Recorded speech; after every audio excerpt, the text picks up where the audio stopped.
സുഖപ്രസവം ആഗ്രഹിക്കുന്നവർ അറിഞ്ഞിരിക്കേണ്ട ചില വഴികൾ. 85% സ്ത്രീകൾക്കും നോർമൽ ഡെലിവറിയാകും ഡോക്ടർമാർ പ്രതീക്ഷിക്കുക. വേദന പേടിച്ച് സിസേറിയൻ മതിയെന്ന് തീരുമാനിക്കും. സിസേറിയനും സ്റ്റിച്ചുമെല്ലാം ആലോചിക്കുമ്പോൾ സുഖപ്രസവം ആയാൽ മതി എന്നതിലേക്കെത്തും ആ തീരുമാനം. ഗർഭധാരണത്തിന് ശേഷം സിസേറിയൻ വേണമോ പ്രസവം വേണമോ എന്നത് സംബന്ധിച്ചുള്ള ആശയക്കുഴപ്പമായിരിക്കും അമ്മയാകാൻ പോകുന്നവരെയും ഭർത്താവിനെയും വീട്ടുകാരെയുമെല്ലാം കുഴയ്ക്കുക. എന്നാൽ നമ്മുടെ പ്ലാനിംഗ് എന്തായാലും ഒരു കുഞ്ഞിന് ജന്മം നൽകുന്നത് നമ്മുടെ കയ്യിൽ നിൽക്കുന്ന കാര്യമല്ല എന്ന് എല്ലാവർക്കും അറിയാം. 85% സ്ത്രീകൾക്കും നോർമൽ ഡെലിവറിയാകും ഡോക്ടർമാർ പ്രതീക്ഷിക്കുക.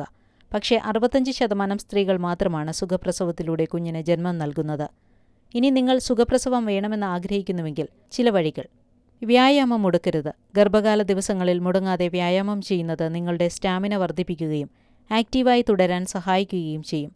ഈ വ്യായാമം പെൽവിക് മസിലുകളെ ശക്തിപ്പെടുത്തുന്നതിൻ്റെ ഗുണം ഗർഭാശയത്തിനും ലഭിക്കും. പെൽവിക് മസിലുകളെ ശക്തിപ്പെടുത്തുവാൻ ഉതകുന്ന കേഗൽ വ്യായാമം ശീലമാക്കുക. ഭക്ഷണക്രമം. പ്രസവവേദനയിൽ ഈ മസിലുകൾ നിങ്ങൾക്ക് നൽകുന്ന ആശ്വാസം ചില്ലറയാവില്ല. ഇടുപ്പുകൾ കൂടുതൽ വികസിക്കുകയും സുഖപ്രസവത്തിലേക്ക് ഈ പെൽവിക് മസിലുകൾ നയിക്കുകയും ചെയ്യും. വിദഗ്ധ സഹായത്തോടെ മാത്രം ഈ പരിശീലനങ്ങൾ നടത്താൻ ശ്രദ്ധിക്കുമല്ലോ. അല്ലാത്തപക്ഷം നിങ്ങളുടെ കുഞ്ഞിൻ്റെ ജീവന് പോലും ഇത് ബാധിച്ചേക്കാം. സുഖപ്രസവം ആഗ്രഹിക്കുന്നവർ ഭക്ഷണകാര്യത്തിൽ വിട്ടുവീഴ്ച ചെയ്യുകയേ അരുത്. നല്ല ഭക്ഷണം തിരഞ്ഞെടുത്ത് ശരിയായ രീതിയിൽ കഴിക്കുക. എന്നാൽ ഭക്ഷണം കഴിക്കുന്നത് അധികമായി അത് നിങ്ങളുടെ ഭാരം കൂട്ടുന്നുണ്ടോ എന്ന കാര്യത്തിലും ശ്രദ്ധ വേണം. നിങ്ങളുടെ ശരീരഭാരം കൂടുന്നത് ചിലപ്പോൾ സുഖപ്രസവം ഉണ്ടാകുന്നതിന് തിരിച്ചടിയായേക്കാം. ഗർഭധാരണ സമയത്ത് ഫാറ്റി ഫുഡ് കഴിക്കുന്നതാണ് ശരീരഭാരം കൂടുന്നതിന് ഇടയാക്കുന്നത്. ശരീരത്തെ ശക്തമാക്കുന്നതിനൊപ്പം പോഷക ഘടകങ്ങൾ ശരീരത്തിൽ നിറയ്ക്കാൻ ശേഷിയുള്ള തരം ഭക്ഷണങ്ങൾ തിരഞ്ഞെടുക്കുക. നിങ്ങളെ മാത്രമല്ല കുഞ്ഞിനെയും അത് ശക്തിപ്പെടുത്തണം എന്ന ചിന്ത വേണം. കരുത്തുറ്റ ശരീരമാണ് നിങ്ങളുടേതെങ്കിൽ പോഷക ഘടകങ്ങൾ വേണ്ടത്രയുമുണ്ടെങ്കിൽ സുഖപ്രസവത്തിൻ്റെ വെല്ലുവിളികൾ നിങ്ങൾക്ക് വലിയ ബുദ്ധിമുട്ടുകളില്ലാതെ മറികടക്കാം. സമ്മർദ്ദമുണ്ടേൽ ദൂരെ കളഞ്ഞു സമ്മർദ്ദം, ആകാംക്ഷ എന്നിവയെല്ലാം ഗർഭകാല നാളുകളിൽ നിങ്ങളെ പിടികൂടാതിരിക്കാൻ ശ്രമിക്കണം. സമ്മർദ്ദവും ആകാംക്ഷയുമെല്ലാം ജീവിതത്തിൻ്റെ ഭാഗമാണെങ്കിലും ഗർഭകാല നാളുകളിൽ അത് നിങ്ങളെ കൂടുതൽ കാർന്നു തിന്നാൻ അനുവദിക്കാതിരിക്കുക.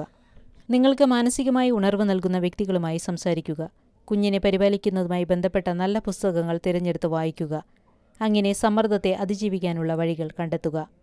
ശ്വാസോച്ഛ്വാസത്തിൽ വ്യായാമമാവാം. പ്രസവത്തിൻ്റെ സമയത്ത് നിങ്ങൾക്ക് നിർണായകമാകുന്ന ഒന്നാണ് ശ്വാസോച്ഛ്വാസം.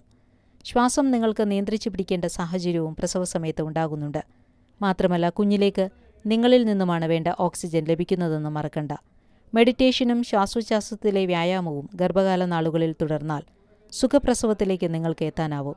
നിങ്ങളെ അലസോരപ്പെടുത്തുന്ന ചുറ്റുപാടുകളിൽ നിന്ന് മാറി നിൽക്കാൻ ശ്രമിക്കുക.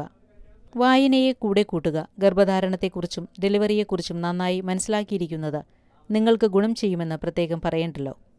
ശ്വാസോച്ഛ്വാസം വഴിയും റിലാക്സ് ആയിട്ടും പ്രസവവേദനയെ എങ്ങനെ ലഘൂകരിക്കാം എന്നതിലുള്ള ടെക്നിക്കുകളെക്കുറിച്ച് അറിയുക. സുഖപ്രസവത്തിന് സഹായിക്കുന്നതെന്ന് പറയപ്പെടുന്ന പരമ്പരാഗത പൊടിക്കൈകളും നന്നായി അന്വേഷിച്ച് ഉറപ്പുവരുത്തിയതിനു ശേഷം പ്രയോജനപ്പെടുത്താവുന്നതാണ്.